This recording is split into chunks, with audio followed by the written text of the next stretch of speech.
Parties have launched their campaigns for next month's European elections. In a moment, we'll talk to our Wales correspondent, Wira Davis, about the launch of the Welsh Nationalist Party, Plaid Cymru's campaign.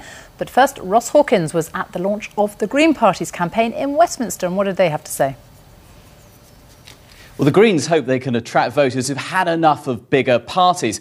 Unsurprisingly, they want to invest more in renewable energy. They want to invest in public transport. But the argument they're putting is this isn't just about being green. They say that could create a total of 1 million jobs if their plans were followed. And the leader of the Green Party, Caroline Lucas, explained how that would happen.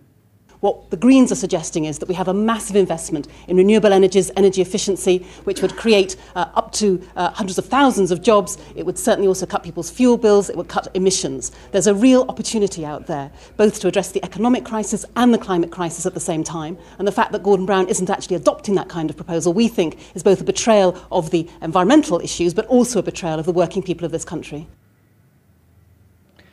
Now, that total cost of those plans would be some £44 billion. The Greens say, well, they could pay for some of that by getting rid of nuclear weapons, but they admit there would also have to be heavy government borrowing to fund it. And the challenge for them now is not only to prove that they have distinctive green policies, not like those of other parties that talk about environmental issues, but also that they know how they're going to pay for their plans. Ross, thank you very much. And let's go now to Wira Davis in Cardiff. How confident is Plaid Cymru of winning the popular vote in Wales?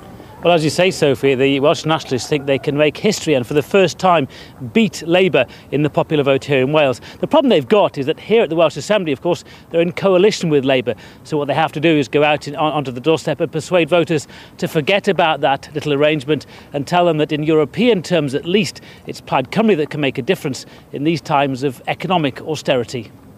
More than anything, in these elections, as in any elections that have been held in these times, people want to be reassured that those who are elected to represent them will be fighting hard to protect existing jobs, to bring more investment to Wales, and to make sure that the European money coming to Wales is used effectively.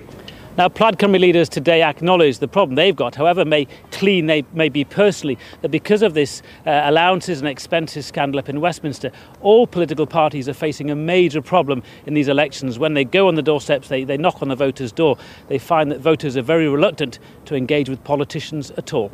Wira Davis and Ross Hawkins, thank you very much. The families of 2 army recruits who died at Deep Cut Barracks have renewed their